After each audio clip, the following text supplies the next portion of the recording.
So finally showing you guys a E39 wagon. So I'll give you guys a quick walk around of the car. Mind you, this was detailed by yours truly like somewhat a week ago. It's not clean or as clean as before, but you get the idea. You know, there is a few imperfections with the car. I mean, I don't know if you guys remember seeing the front bumper here, but this has been fully repainted. It's technically a new bumper. I picked it off technically used, but since I work at a paint and body shop, you know, I got my people there that got it painted for me, perfectly color matched. Here, let me give you guys a close-up of 3 different parts of the car. So this right here is painted same as this. This is a used fender that I found from the same car, and this is the original hood. So honestly, not a very large amount of color difference on that. There is a few things that I should be touching up pretty soon. One of them being this right here. When I bought the car, I did see it. It's not a big, you know, problem to have. It's not deep scratches. Maybe this one, it is starting to rust a little bit, but nothing crazy.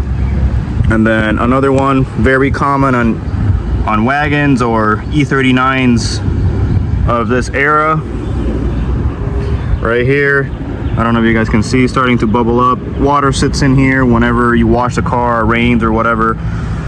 Just keep that in mind if you do own one of these. Where else did I see some rusting on the car? Oh, here. A few more dings and dents. As you can see right there, here. I guess that's because of, you know, people taking things in and out. Oh, yeah, perfect. Missing fender liners that I just bought from a guy in Marketplace. He had them original. Paid probably close to $125 for them.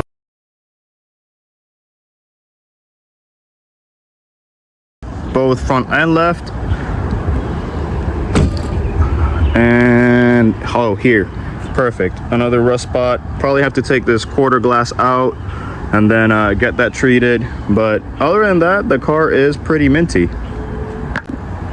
Moving inside the car, you guys will see delaminating, window tint, all that good stuff. But here's cockpit view. Everything is all there, despite, you know, some minor imperfections. You know, the trim gets old, brittle, and starts cracking, all that stuff. This is a aftermarket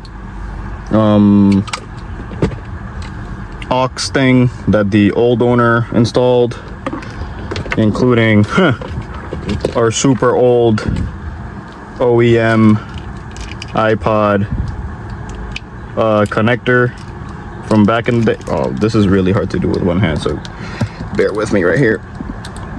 I don't know if you guys remember this type of a connector, but do you guys have an iPod? This is it. But funny enough, I was looking into buying an iPod just to keep this for a while, but then I bought the Blue Bus, so now pretty soon I'll have Bluetooth connectivity. Other things that have been broken along the years of usage and Florida abusive son is the little tray, sliding tray that goes here, but it comes with a BMW cup holder. This is probably going to be for sale pretty soon. I know it's a pretty rare item apparently, but if anybody wants it, let me know. Another thing that the Florida son abused was this center tray. Some cars came with the BMW, you know, phone or whatnot, or a complete, you know, open and close armrest, but in this case it's just a little tray. Interior wise, the only really bad thing I see is, you know, A-pillar, you know, a headliner material that actually just goes bad. I have a little bit of sagging here, some here, as you can see. Eventually this is gonna be all replaced by black suede. However, the time has not come yet. Probably whenever I do upgrade the speakers, I'll take a look at how everything looks and if it actually can maintain the abuse of me taking in and out the speakers or whatnot. But here you can see leather's pretty minty. I have been conditioning the leather for the past, I don't know, every weekend or every other weekend, just to keep it as nice. Came with WeatherTech floor mats, all four corners, and even with a custom sunshade. Pretty nice. So a pretty cool feature that this car has is I guess lowering all windows whenever you want to get in, or just to let the air out. So you just grab your key, hit the unlock button and hold it, and then all your windows should be lowering and all that good stuff, including your sunroof right there.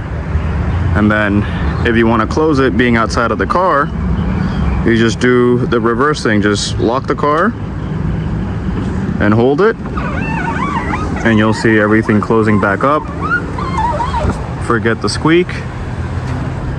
I have to lube up the window channel there. But this has that very loved Shadowline black trim that the car has. I'll probably be refinishing this eventually. It has some sun fading here, some rust spots, but it should be a pretty simple way of fixing the car.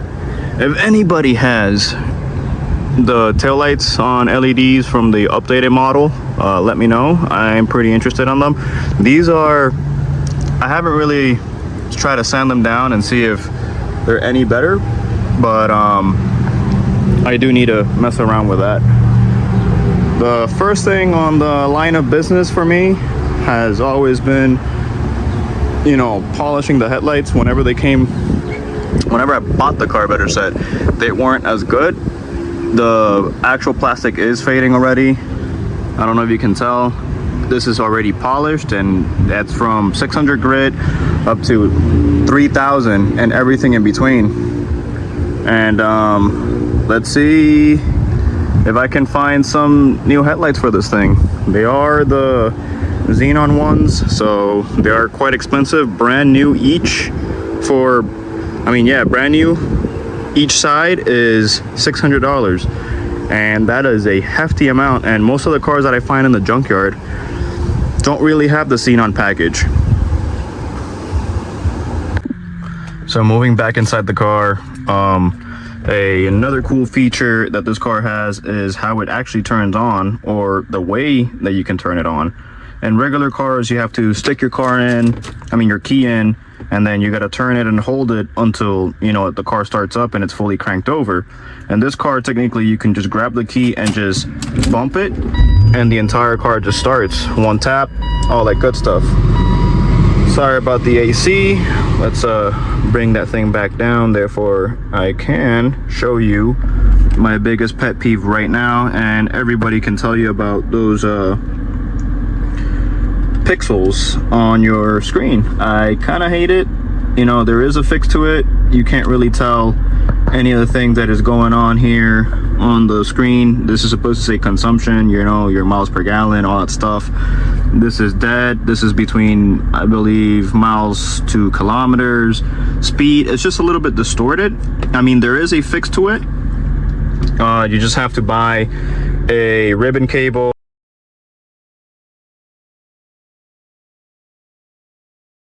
Gotta take all this apart, you know, all that good stuff, and then tear into it. Hopefully I can be making a video of it soon, therefore I can, you know, teach you guys how to fix all that good stuff. Luckily, in the cluster department, we don't have that problem. All the pixels are working. Temperature sensor right there, yep, is working. All the lights are working. So couldn't be happier. And the next line of business, since I bought some Amazon fog lights, we are changing the factory halogen bulbs that came with it to LEDs, and we'll be showing you that right now. So talking about a little bit more about the LEDs that we're going to install today.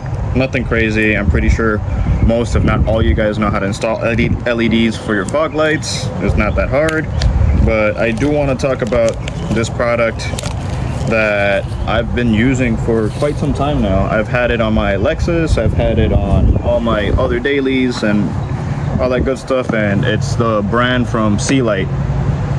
This is not a sponsored video or anything like that. I just like their products because they do perform very well. And let me show you how that looks. I'm pretty sure you guys have seen this in Amazon for quite some time. Probably may or may not have bought it in the past, but I do like their design. It's in this case, it's a fanless, design. It has a pretty massive heat sink, 3 bright LEDs on each side. I believe they are canvas coated. So if you have a BMW like I do, or any other car that has a warning light every single time you change a halogen bulb to a LED or HID, this has a decoder. It comes with that. And stupid little things that the box come with if you want to use them. In this case, gloves.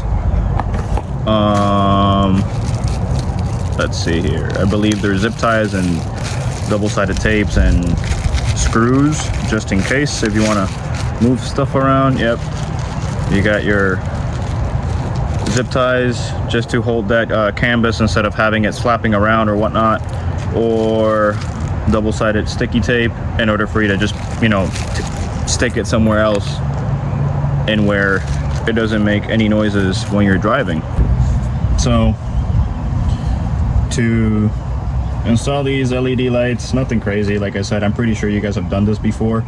I just put the gloves on for no reason because I can't even really grab anything with it. But I don't know if you guys can see, this is your halogen bulb. Just twist and turn, and then it should release.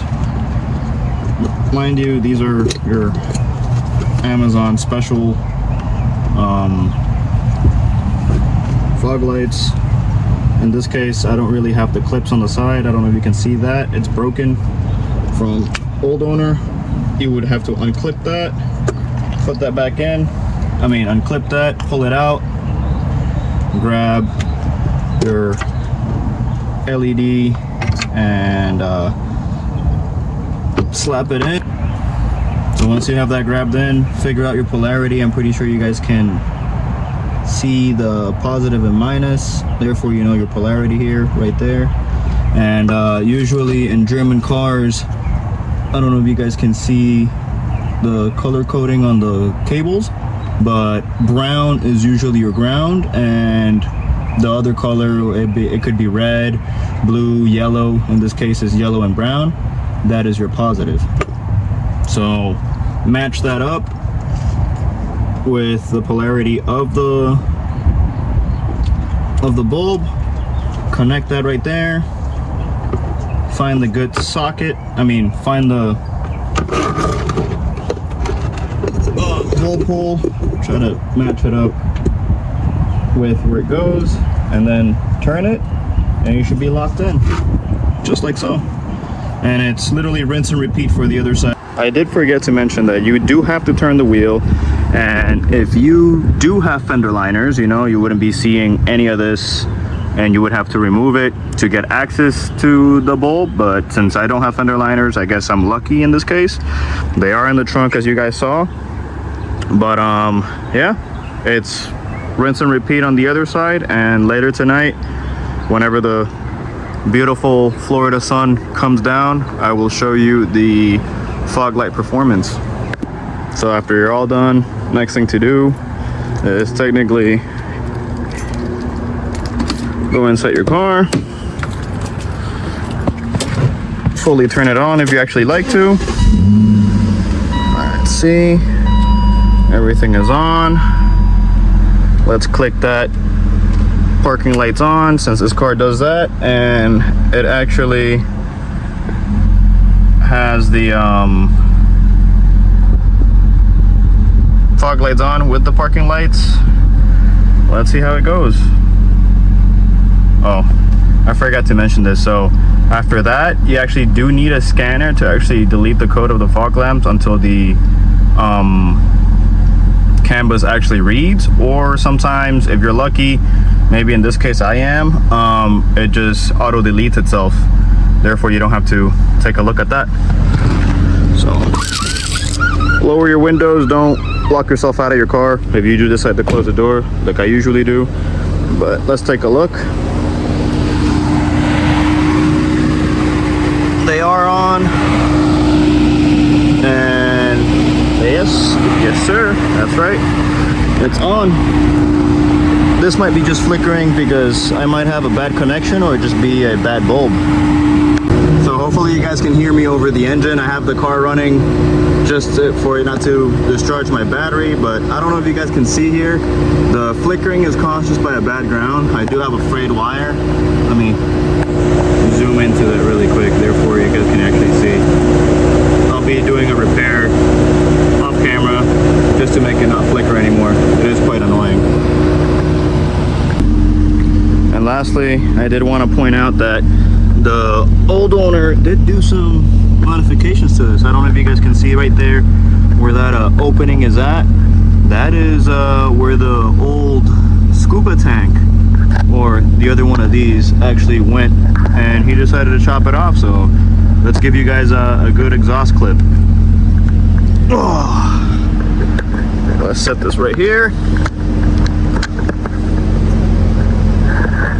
and see the sound of this V8.